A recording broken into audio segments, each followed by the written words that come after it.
Olá, você amiga, você amigo do programa Hora da Prosa.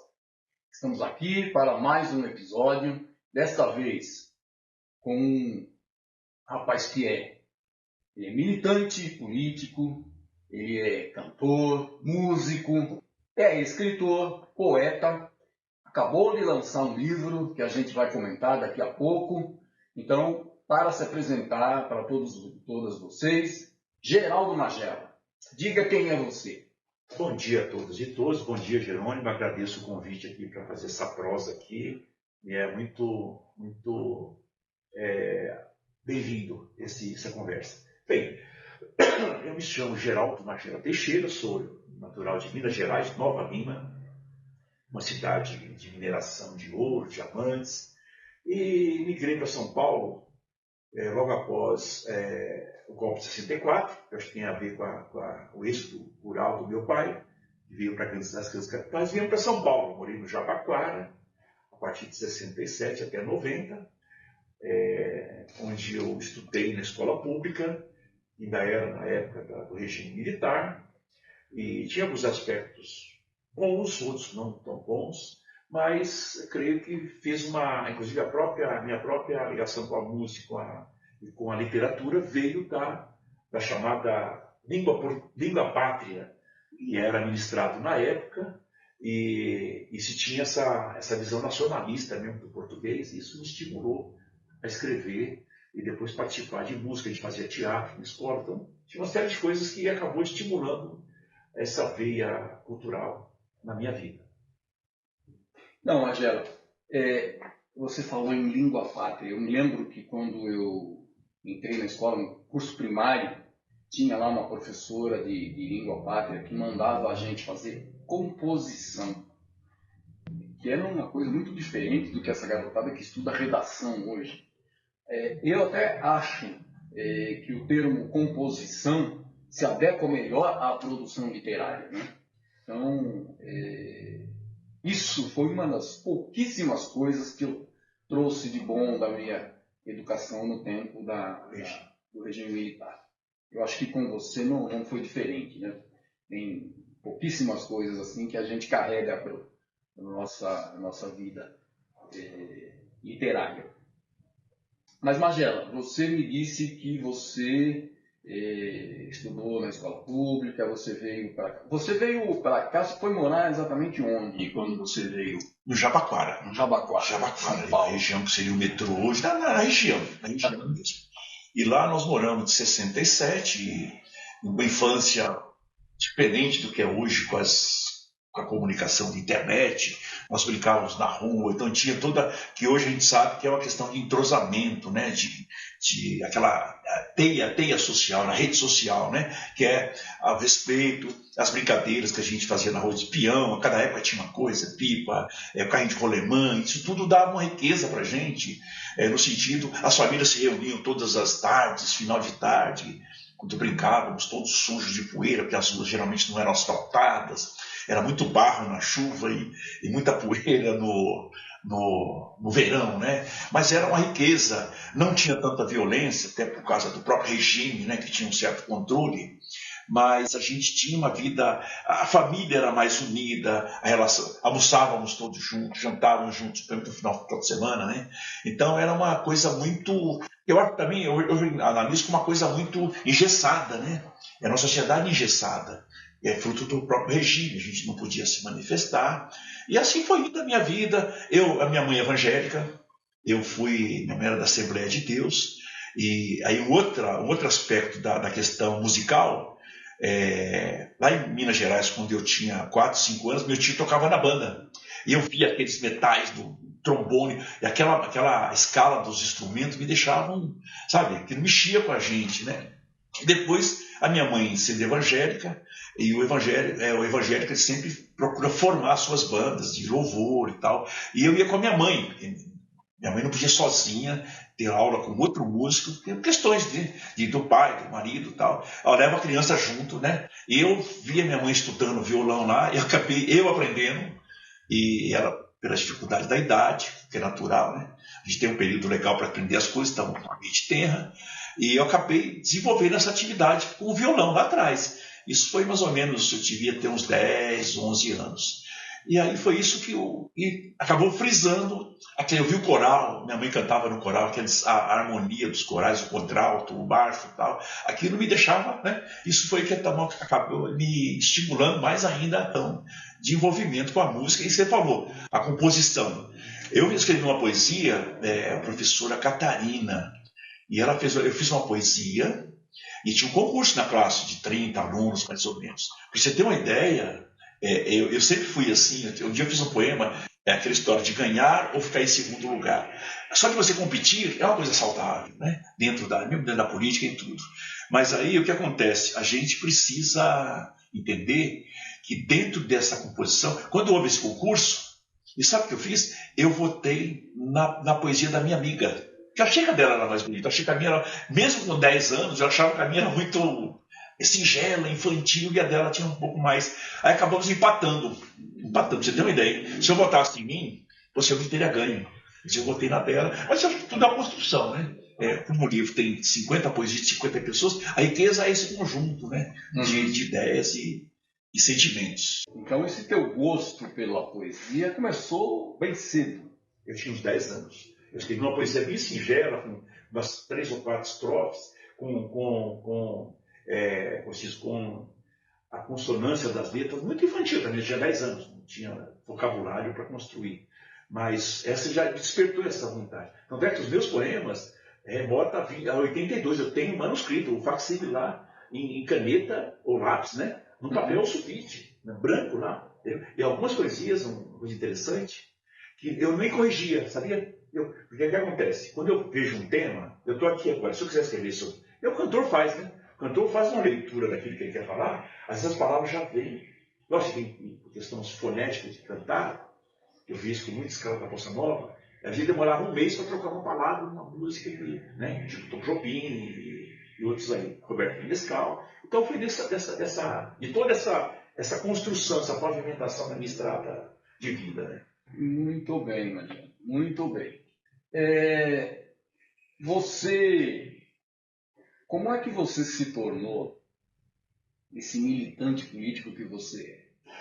Então, eu acredito, primeiro eu delego pelo fato da minha mãe, meu pai era um católico não praticante, como 80% dos que se dizem católicos, que faz parte da própria estrutura da igreja. Vai para vai para batizar, vai para fazer a primeira comunhão, o crisma, e depois vai para casar, ou senão no 7º dia, quando alguém morre. Então é a participação de 5, 6, 7 vezes, depende da quantidade de pessoas que morrem na família. Então, meu pai não tem essa visão, que ele tem essa participação. Meu pai não optava politicamente. Mas a minha mãe, com a rigidez do evangelho, e eu não falo que seja uma coisa ruim, mas é aquela história. O que é correto, se você pegar os 10 mandamentos da Bíblia, qualquer pessoa que fizer isso, qualquer religião do mundo vai estar salvo. Não matar, não roubar, não fazer isso, fazer aquilo, não fazer falso testemunho. Em qualquer lugar, no Código Penal, inclusive, não é crime se você não fizer aquilo. Então, isso acabou me causando uma rebeldia, que é natural. Eu tenho 3 filhos, cada um teve o seu momento de rebeldia. E eu procurei administrar da melhor forma possível. Acho que consegui umas coisas, consegui outras e tal. Mas aí, Jerônimo, quando eu estava quando a professora de língua pátria, ela estimulava a gente a pensar, querendo ou não, eu tinha um professor de técnicas comerciais, que hoje seria mais ou menos como um cara que ensina hoje na escola, que ensina telemarketing, né? Você fica ligando para os caras para cobrar. Então esse professor dava uma brecha para a gente, era de técnicas comerciais, era um professor já mais maduro e tal, então dava um espaço para a gente sair um pouco do riscado. Aí um dia, nós tínhamos um grêmio na escola, com ping-pong, eram pouquíssimas coisas. Na época ainda tinha, com o regime militar, eles ainda prezavam um pouco essa questão da prática de esporte. Eu cheguei a fazer esse negócio de cavalo, aquele tablado para você pular, eu cheguei a fazer isso. Cheguei a fazer corrida, treinamento. Hipismo. Então a gente tinha esse estímulo, meu professor de educação física, só que tinha uma coisa. O regime era doutrina militar. Você tinha que marcar continência, então, sim senhor, sim senhor. Quer dizer, era o que se tenta hoje para as escolas cívicas militares, tá? Só para lembrar. Então, nesse momento, eu tinha uma amiga que morava na minha rua, Magda, lembro até hoje. Ela pediu, Magela, você a partir da poesia, né? Criou uma notoriedade. Você não quer escrever sobre fazer um artigo editorial do jornalzinho do Grêmio? Aí, como eu tinha um radinho ABC, não sei das quantas, pegava a rádio da Rússia, do outro lado do planeta, nossos pais tinham, né? Fazia aquele barulhinho, que as interferências das ondas médias e curtas e frequência modulada, enfim. Aí eu ouvia muita voz do Brasil falando sobre o AI-5 e tal, e essas coisas e tal. E eu falei, aí na hora eu já me consegui, olha bem, em pouca idade, elaborar um pouco do que eu ouvia. Porque acho que o grande sacada disso é conseguir elaborar os sentimentos que você tem, né? Acho que um pouco é uma coisa que a gente nasce um pouco isso aqui, sem falsa modéstia. Eu escrevi um artigo contra o AI-5. E o que eu escrevi lá foi pesado, a caneta pesou em cima dos militares. Imagina, em 73, 74, você falar mal do AI-5 lá. Já queria calar a boca das pessoas. Você vai lá e fala.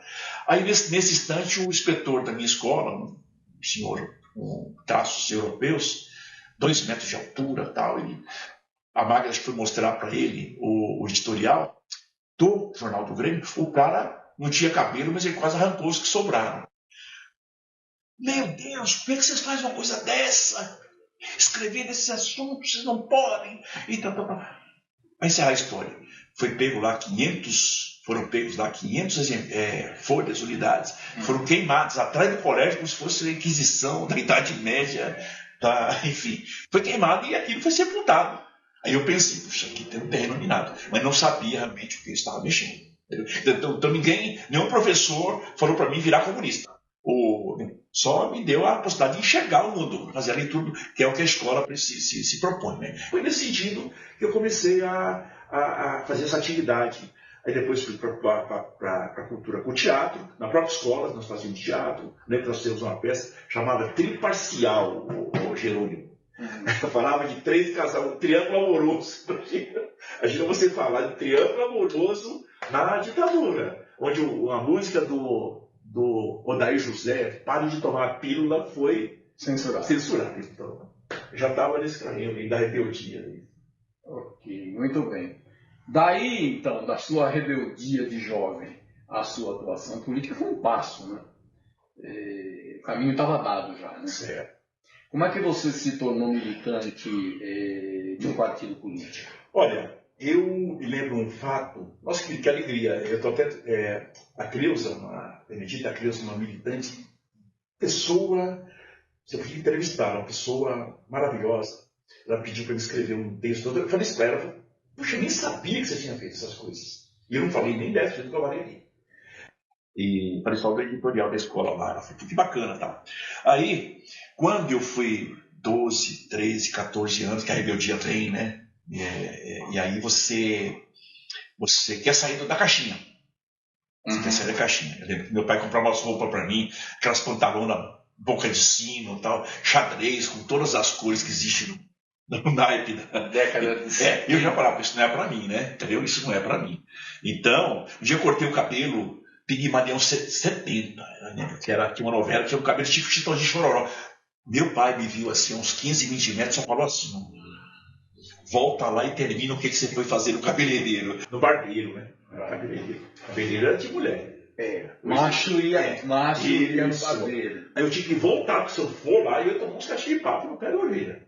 Entendeu? Eu tinha que cortar o cabelo, récord chamava.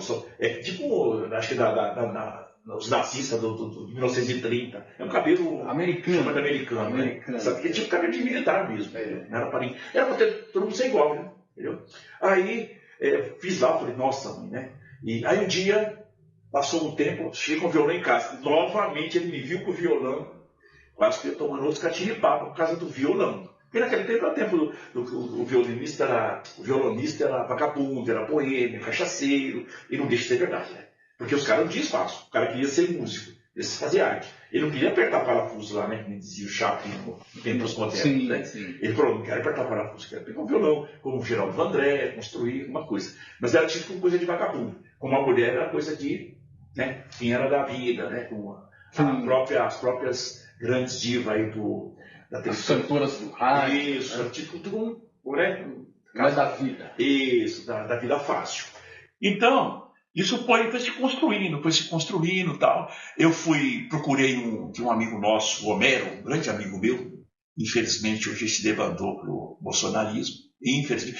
Ele tá aí, tô até para falar com ele, para ele não pegar umas bombas e sair querendo matar o cara, porque realmente são pessoas que é impressionante, é bom tocar nesse assunto. Até aconteceu com a minha companheira esses dias, como é que uma pessoa que tem uma vida, tem uma família, tem filhos, e de noite para o dia começa a se focar num celular, e é feita uma lavagem cerebral, como se o ministro do STF, que ajudou a prender o Lula, e se eu já prendeu o Bolsonaro, como é que ele é culpado de alguma coisa? Quando pune a esquerda, vai, vamos para a rua, vamos comemorar, quando derruba a Dilma, vamos comemorar, tal. Aí quando derruba, quando cai na pele deles. Então, esse meu amigo conhecia um professor de violão, Oswaldir, o nome dele. Aí fui lá, toquei. Olha, eu tive uma sorte, meu filho é músico. Ele fala, pai, que sorte você teve de aprender com a bossa nova. Porque não é porque ser uma coisa elitista, porque dizia na época, é porque tinha muito conteúdo. É diferente do agro sertanejo hoje, que é um, nem diz o chá com pão, né? Aquele mesmo ritmo, as mesmas palavras, é só um batidão e as pessoas vão na onda. Então, tinha um fundo de Tom Jobim, de Paulinho Nogueira, de o próprio Vinícius de Moraes, Toquinho. A primeira música que eu aprendi foi Tarde em Itapuã. Olha. Porque eu via naquela novela Bem Amado, né? E aquele som me entusiasmava, né? E o professor ensinava justamente isso, que era uma riqueza melódica maravilhosa, como é até hoje, né? É estudado, inclusive, no mundo inteiro. Uhum. Mas era uma música da vida, como Garota de Ipanema, uma coisa singela, sem ser pornográfica. É uma coisa de sentimento, que é o que a poesia transmite, né? Uma coisa de sentimento. E aí montei uma banda. Infelizmente, com 17 anos, perdi meu pai, porque meu pai era um cara muito trabalhador. Meu pai foi mineiro lá, trabalhava naqueles profundas lá da mina, e quase todo dia um amigo ficava por lá. Olha bem, você está a 150, 200 metros, aí desaba um paredão, nem o corpo vão buscar, porque não tem como.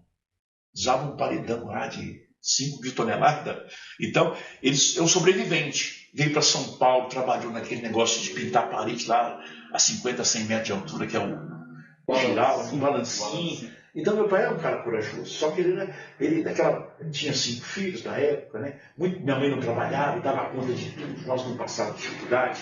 Até a proposta da ditadura é que ninguém passasse fome, né? Ninguém analisa isso, né? Depois da abertura que veio a fome, né? Daí ficou abissal a diferença entre os ricos e os pobres, né? O que persiste até hoje, até com a discussão na tabela 6 Então, perdi meu pai. Imagina o jovem de periferia, com 17 anos, estava na 8ª série, se eu não me engano. Isso abalou nossa vida. Das minhas irmãs. 2 anos depois, minhas irmãs tinham casado.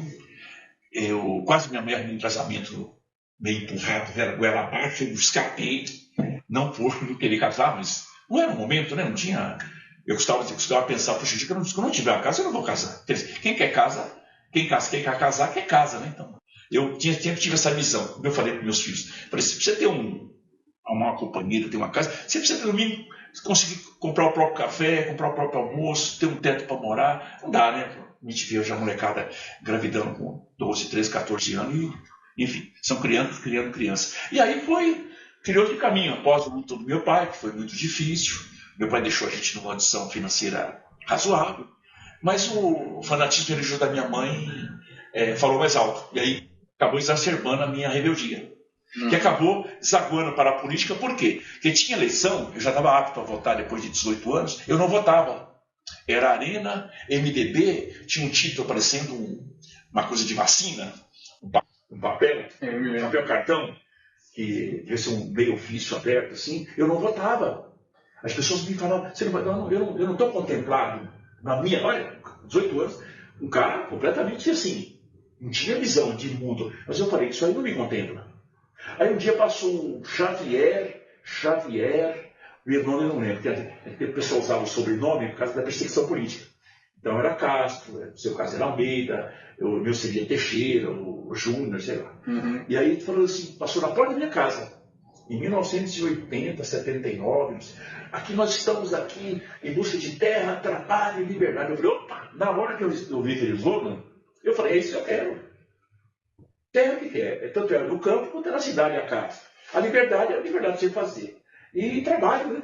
Trabalho. Então, eu acabei tendo contato com a filha dele, muitos anos depois ela participou junto comigo, até hoje tenho contato com ela. E aí veio, então eu já me tornei petista antes do PT existir, de fato, né? Eu já não votava porque eu não tinha partido. Quando o PT veio, eu imediatamente já me engajei na luta. Até tem uma amiga que falou agora, falou, poxa, está com 65 anos e você não para. Eu falei, não posso parar. Eu não tenho, vou me aposentar agora, vou me aposentar agora final de semana que vem, e não vou parar, porque aquele bichinho, não tinha o bichinho do poder que as pessoas gostam, o bichinho da luta não cessa. Vai cessar um dia aqui. Muito bem. No meio de toda essa luta, Magela, você ainda encontra tempo para produzir poemas. Então vamos aproveitar e vamos falar aqui do seu Caminhos do Coração, um livro do Geraldo Magela, lançado pela editora Pouco Acesso. Caminhos do Coração. Está na segunda edição, é isso? Isso. O que as pessoas vão encontrar nesse Caminhos do Coração? O que temos aqui? Muito boa pergunta, muito boa. Na verdade, com toda a minha vivência em relação a... Eu gosto muito de conversar com as pessoas. Eu sou muito de conversar. Inclusive dizem que isso aí é muito bom para a nossa saúde de uma maneira geral. A integração com as pessoas, não é inevitável. E ao longo da minha vida, eu via os meus avós e as pessoas próximas, onde o sentimento era uma coisa proibida. O sentimento. Daqui a pouco tá, não sei se a ditadura também que pôs aquele cabresto, né? Que é só comer, trabalhar e dormir, comer, trabalhar e dormir, que é que nem os tempos modernos do Chaplin, né? Eu aperto o parafuso, vou para casa, cumpro meu papel de marido, vou para a igreja, vejo futebol, eu bebo. A coisa do homem é essa: é trabalho, né? A procriação, a reprodução, o futebol e a cachaça. Então todo mundo era um pouco disso. Era um dogma, né, que a pessoa aprendia. Se sair da caixinha, você já era revolucionário, subversivo. Então, eu comecei a escrever sobre a minha vida. Primeiro a minha vida. E eu sempre fui um cara romântico. E eu falo uma coisa que as pessoas quase ninguém compreende. Quando você ama uma coisa, eu costumo dizer que você não ama aquela coisa. Você tem o amor... E o amor se espelha no seu animalzinho de estimação, no seu filho, na sua esposa, nos seus amigos. Você entendeu? Então tem pessoas que eu amo a pessoa, mas eu não vivo sem ela. Você está enganado. Você está enganado. O amor é seu. Tem pessoas que você, quando era garoto, adolescente, você flertava com ela, não queria você não gostava do seu cabelo, do seu jeito. Por quê? Então o seu amor não houve reciprocidade. Então só existe amor quando há reciprocidade, né? Quando há partilha. E as pessoas que, a minha esposa, o meu marido, tal, ninguém é de ninguém.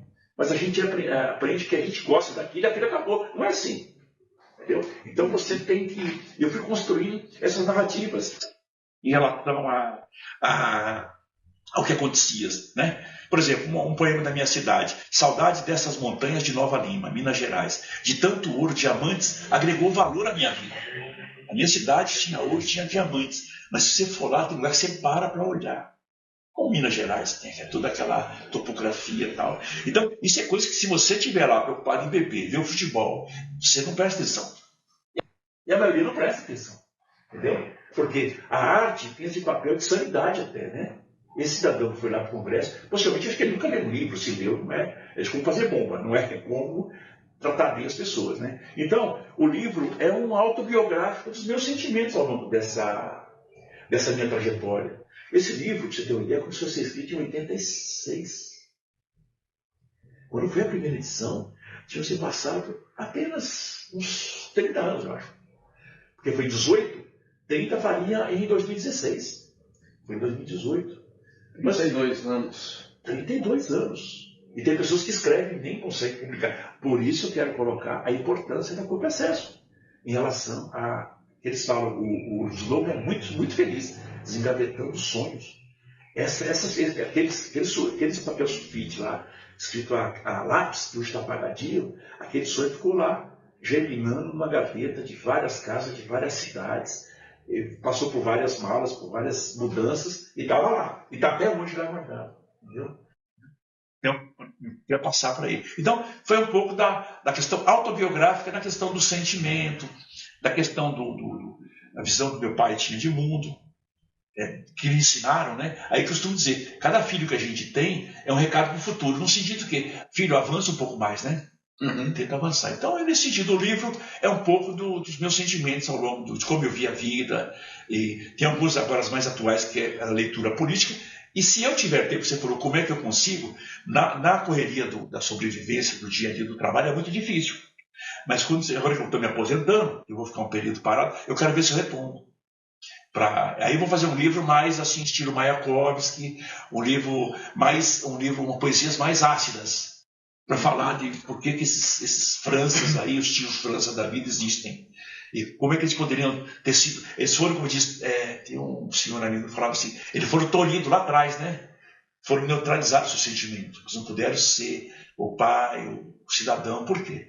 E outra coisa, como o Gessé de Souza falou numa palestra essa semana, a ultradireita, Jerônimo, dialoga com a frustração das pessoas. Naquilo que elas gostariam de enriquecer, naquilo que elas gostariam de. Todo mundo quer fazer sucesso, todo mundo quer aparecer, todo mundo quer ser importante. Mas nem eu acho que eu sou importante para ninguém, nem para nada, a não ser para mim mesmo. Mas as pessoas buscam, a internet busca isso, né? Então, é um pouco disso aí, a gente tem que lutar. Magela, nossa hora da prosa está se aproximando do final. E a gente tem. Já? Infelizmente, o nosso horário é ainda bastante reduzido. Eu gostaria que você, assim como todos os nossos convidados e as nossas convidadas, deixassem para os nossos telespectadores e telespectadoras, principalmente essa juventude que nos vê aí na internet, uma mensagem do Geraldo Magela para a juventude atual, para o mundo atual. O que você deixa aqui para os nossos... Olha, é óbvio que o mundo hoje, quando eu falo comparando ao século passado, né, está muito diferente, mas está muito melhor. Hoje aqui eu tenho conhecimento que Galileu não tinha, que Einstein não tinha. Está aqui, ó. Eu posso ver um gato pegando fogo e tem 1 milhão de likes, como posso ver um estudo de doutorado do melhor cara do mundo falando sobre um assunto que eu gostaria de saber, sobre astronomia, sobre mesmo música. Eu vejo coisas maravilhosas aqui, que até fico encantado. Então, o que eu diria para as pessoas é o seguinte: levante-se todos os dias, como eu levantei agora de manhã. Eu falo isso para minha companheira. Eu agradeço. Mais um dia, muitos hoje não foi dada a oportunidade de estar seguindo a tua vida. Levante a cabeça. Você pode ter sua religião, não sou contra a religião, eu sou cristão, diga-se de passagem, tá? E praticante, diga-se de passagem. Eu não passo na vida de ninguém sem deixar a minha marca, que é a marca de Cristo. Não é que eu sou bondoso, que eu sou bonzinho, não. É porque a gente tem que fazer para as pessoas aquilo que a gente pode fazer no seu alcance. E não precisa ser dinheiro, tem gente que precisa de uma conversa sua. E você, que tem o seu sonho de se formar médico, se formar professor, pode ser motorista de Uber, como diz o Noé. O pessoal pode escolher ser um mecânico de trocar parafuso lá na oficina, mas faça com dignidade e faça com coragem. Respeite sua família, independente do que ela faça por você. Respeite a pessoa que você trabalha com ela. Se você foi lá bater na porta, fez uma promessa para arrumar emprego, não reclame do seu salário se você combinou aquilo. Quer ganhar mais? Eu falo para os meus filhos: estude, se prepare, não tem milagre. Não adianta querer achar que vai casar com uma pessoa rica. Isso não dá certo nem na Globo, até onde eu sei. Então, tenha dignidade, olhe para frente, olhe nos olhos das pessoas e acredite em você. Acredite. Tudo, se eu fosse abaixar a cabeça quando eu perdi meu pai, quando eu morava na periferia, que muitos meus amigos se tornaram alcoólatras, alguns partiram para o caminho marginal, alguns já perderam a vida, outros estão na cadeira de roda. Enfim, é levantar a cabeça e amanhã será um dia melhor. Faça os seus sonhos acontecer e depende só de uma pessoa, de você. Aquele lá em cima nos ajuda, nos dando vida e saúde. Aquilo que você vai fazer depende do seu braço. Quando passa, sai daqui da ponta dos nossos dedos, aí já não temos controle sobre mais nada. Sobre a nossa companheira, sobre o nosso companheiro, sobre o nosso filho, o nosso patrão. Depende. Nós temos que agir, uma frase que eu sempre ouvi, como se tudo dependesse só da gente, porque só depende da gente. Pode ter pessoas que facilitam, tem outras que dificultam, mas você tem que acreditar. É ter um caminho de luz e acreditar nos seus sonhos.